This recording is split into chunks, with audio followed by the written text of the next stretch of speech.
हाय दोस्तों। मैं अभी एक किताब पढ़नी मैंने अभी शुरू की। ये है वो किताब, the chicken soup for the women's soul, 101 stories, 101 कहानियाँ to open the hearts and rekindle the spirits of women, है ना। सो अभी जस्ट स्टार्ट की, पहली फर्स्ट स्टोरी ये मैंने पढ़ी तो बहुत अच्छी लगी, दिल को छू गई। सो मैं इसको रीड करता हूँ एक बार। इंग्लिश में है किताब, मैं इसको रीड करके हिंदी में आपको स्टोरी सुनाता हूँ, ठीक है। और वो जो फर्स्ट स्टोरी थी उसका नाम था द वाइट गार्डेनिया। ये कोई फ्लावर है, ठीक है, द वाइट गार्डेनिया। कुछ ऐसा दिखता है, ये दिखाई दे रहा है, सर्च कर लेना गूगल पे, द वाइट गार्डेनिया, ऐसा कुछ नाम है इसका, ठीक है। इस नाम से स्टोरी थी। वापस से दिखाने की कोशिश करता हूँ, ठीक है, कोई बात नहीं। अब गूगल पे दिखा के देखना, बहुत प्यारा लगा फ्लावर। ठीक है, मैं पढ़ के सुनाता हूँ। ये जिन लेडी ने, जिन पर्सन ने ये कहानी जिनकी है, उनका नाम है मार्शा एरन्स, MARSHA, मार्शा एरन्स। सो मैं जस्ट ये रीड कर रहा हूँ इसको और आपको हिंदी में बताता हूँ पढ़ के।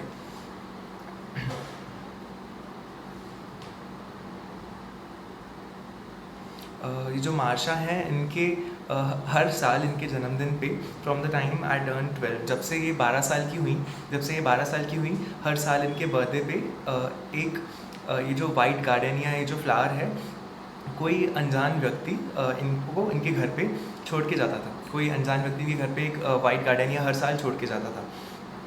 और उस पर कोई कुछ लिखा नहीं रहता था, वो किसने रख के गया, कौन छोड़ के गया, उस पर कोई भी नाम नहीं लिखा रहता था, कोई उसमें चिट्ठी नहीं रहती थी, कुछ नहीं रहता था। और उसको पता लगाना भी मुश्किल था, क्योंकि इसमें लिखा हुआ है अच्छे से, मैं नहीं बता पा रहा हूँ। सो स्टार्टिंग में तो मार्शा ने कोशिश की पता लगाने की कि किसने दिया ये, लेकिन कुछ साल बाद उन्होंने छोड़ दिया। उन्होंने कहा कि जाने दो, पता नहीं कौन दे रहा है, मैं पता नहीं लगा पा रही हूँ, तो इट्स ओके। देन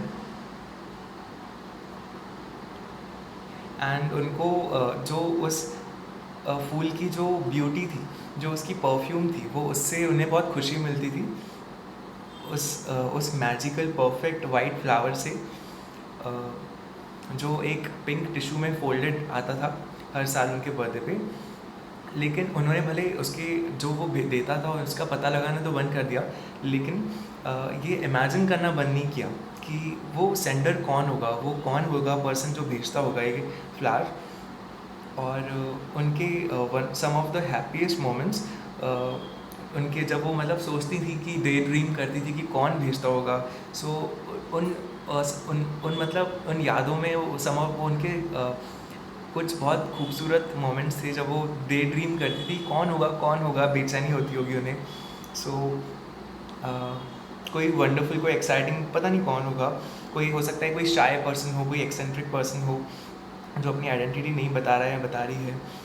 उन मतलब वो 12 साल की थी तब से, मतलब जब वो टीनेजर थी बेसिकली। सो उनके बहुत सारी ये टीनेज ईयर्स ये पता लगाती थी, वो सोचती थी नहीं, एक अंदाज़ा स्पेक्यूलेट करती थी कि हो सकता है कि जो भेजने वाला हो सकता है कोई लड़का हो जिन पे उनको क्रश हो, या किसी किसी बॉय ने या किसी ने उनको मे बी नोटिस किया हो, है ना, मार्शा को। और उनकी जो मार्शा की जो मम्मा थी, वो भी हमेशा उनको उनके साथ में स्पेक्यूलेट करती थी, उनको स्पेक्यूलेशन में उनकी वो बोलती थी कि कौन होगा, हो सकता है ये पर्सन, हो सकता है वो लेडी, हो सकता है ये पर्सन हो।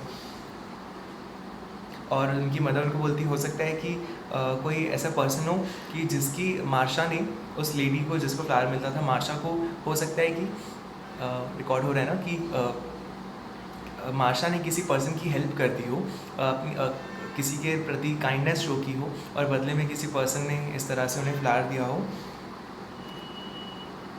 और उनकी मदर उनको याद दिलाती है कि कैसे याद है तुम्हें कि जो हमारी एक नेबर है, वो कैसे जब वो मार्केट जाती है अपने बच्चों के साथ कार में मार्केट जाती हैं, और जब वो वापस आती हैं मार्केट से तो कैसे बहुत सारा सामान लेके आती हैं, और उनके बच्चे रहते हैं साथ में। तो मार्शा कैसे उनको सामान निकालने में, गाड़ी से निकाल के उनके घर पे रखवाने में, और उनके बच्चों को संभालने में कि कहीं वो छोटे बच्चे रोड पे ना चले जाएं, तो कैसे उस लेडी की हेल्प करती हैं। और और क्या पता कि मिस्ट्री सेंडर, ये जो मिस्ट्री सेंडर है वो क्या पता कि सामने उस सड़क के उस पार जो एक ओल्ड मैन रहते हैं, जिनको वो कई बार जो सर्दियों में जो मेल बॉक्स में चिट्ठी आती है, तो सर्दियों में हो सकता है वो जो ओल्ड मैन है वो बाहर ना निकलते हो अपनी चिट्ठी लेने के लिए पोस्ट बॉक्स से, तो मार्शा ही पोस्ट बॉक्स से वो चिट्ठी निकाल के उनके दरवाजे तक छोड़ के आती हूँ ताकि उन ओल्ड मैन को ना जाना पड़े। तो इस तरह छोटी छोटी मदद करती होगी वो लोगों की। उनकी जो मार्शा की मदद थी वो उनकी ये जो इमेजिनेशन थी उसमें रोल प्ले करती थी, कौन होगा कि इस तरह ऐसे उनका वो देती थी, साथ देती थी। वो चाहती थी कि उनके बच्चे क्रिएटिव हों, उनकी मदर चाहती थी ऐसा। She always wanted us to feel cherished. हमेशा उनकी जो मदर थी वो चाहती थी कि उनके बच्चे चेरिस्ड फील करें, लव्ड फील करें, इस तरह। और आगे वो बता रही हैं मार्शा कि जब वो 17 साल की थी और एक लड़के ने उनका दिल तोड़ दिया। और लास्ट टाइम जब उनसे बात हुई थी, फ़ोन पे उस लड़के से बात हुई थी, तो वो बहुत रोई थी और रोते रोते सो गई थी। और सुबह जब वो उठी थी, आई होप ये अच्छे से रिकॉर्ड हो रहा हो, थोड़ा गर्मी के कारण से फ़ोन हीट हो रहा होगा। जिस लड़के ने उनका दिल तोड़ा था और वो रात को रो के सोई थी, नेक्स्ट मॉर्निंग जब वो उठी थी तो उनके मिरर पे एक छोटा सा मैसेज लिखा हुआ था जो उनकी मदर ने लिखा था। वो मैसेज था, हार्टीली नो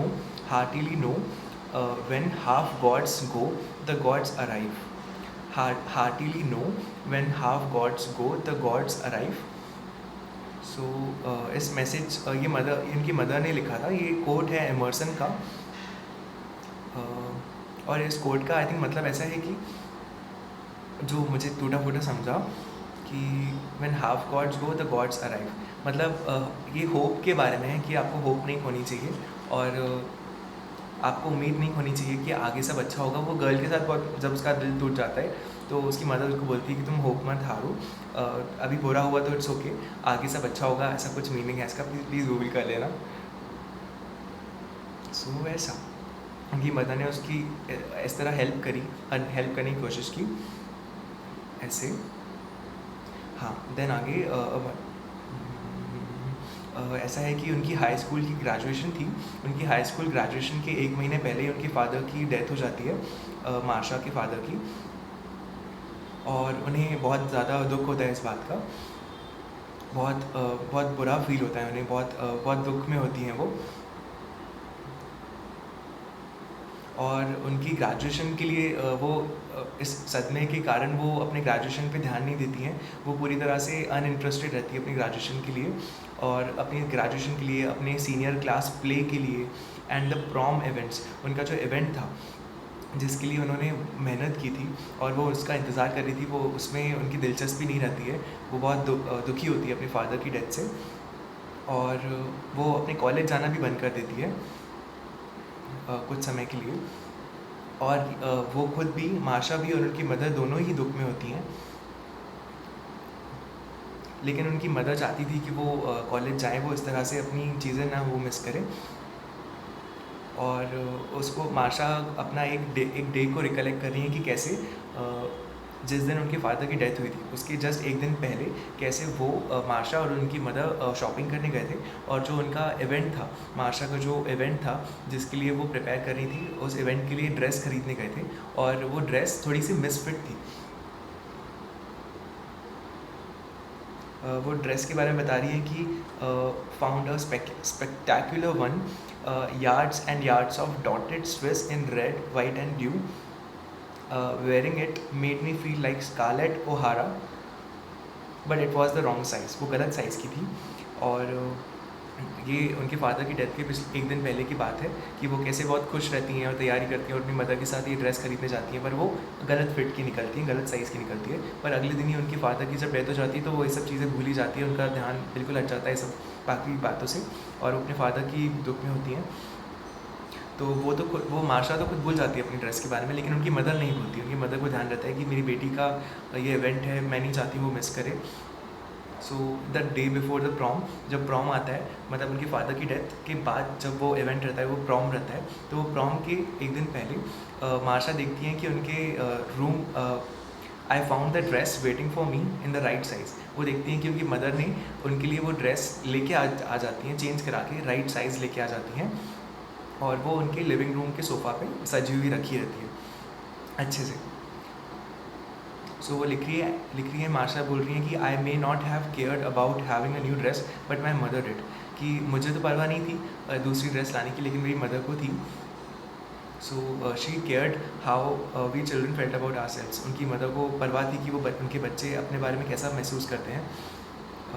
और वो बहुत ब्यूटीफुली आगे लिख रही हैं कि she imbued us with a sense of the magic in the world and she gave us the ability to see beauty even in the face of adversity. उनकी मदर ने उनको सिखाया कि कितने भी बुरे हालात क्यों ना हो, आप हमेशा कुछ उम्मीद की किरण हमेशा रहती है, आप हमेशा पॉजिटिव साइड को देखें, चाहे कितना भी बुरा वक्त क्यों ना चल रहा हो, आप हार न माने, आप होप ना हारें, ऐसा कुछ मीनिंग है इसका। ये आगे लिखा है my mother wanted her children to see themselves much like the gardenia. जो गार्डेनिया फ्लावर था, तो वो लिख रही है कि मेरी माँ चाहती थी कि हम बच्चे हमेशा खुद को गार्डेनिया फ्लावर्स की तरह देखें, जो कि बहुत खूबसूरत होते हैं, लवली होते हैं, बहुत ही स्ट्रॉन्ग होते हैं, परफेक्ट होते हैं, और एक उनमें ऑरा होता है मैजिक का, और थोड़ी सी मिस्ट्री भी होती है। सो आगे लास्ट लाइन थी जो बहुत अच्छी लगी मुझे, बस लास्ट 2 लाइनें और नहीं पकाता हूँ। नहीं अच्छी लगी, मतलब उसमें कुछ बुरा होता है, लेकिन उसका जो एसेंस है वो बहुत ब्यूटीफुल है। लास्ट में लिखा हुआ है कि my mother died when I was 22 only 10 days after I was married. मतलब जब वो 22 साल की थी, उनकी मदर की डेथ हो जाती है। जब वो 22 साल की होती हैं और उनकी जिस दिन 22 साल की होती है और उनकी शादी होती है, तो उनकी शादी के 10 दिन बाद उनकी मदर की डेथ हो जाती है अनफॉर्चुनेटली। और वही वो साल होता है 2022 की बोल रहा हूँ, वही वो साल होता है जब वो 22 साल की होती हैं, जब उनकी शादी होती है, और उनकी शादी के 10 दिन बाद उनकी मदर की डेथ हो जाती है। और उसी साल से, जब वो 22 की हुई, उसी साल से उनके बर्थडेज पे वो वाइट गार्डेनिया आना बंद हो जाता है। That was the year the gardenias stop coming. So आप मतलब समझें कि उनकी मदर ही होती हैं जो कि उन्हें हर साल उनके जन्मदिन पे वो एक सफ़ेद वाइट गार्डेनिया फ्लावर देती है, और लिखती नहीं है कि किसने दिया, और वो सोचती है मार्शा की किसने दिया होगा। तो जब वो 12 साल की थी, तब से 12 से 2022 नहीं थे पगले, 12 से 22 की उम्र तक, यानी 10 साल तक उनको हर साल वो फ्लावर देती है बिना बताए।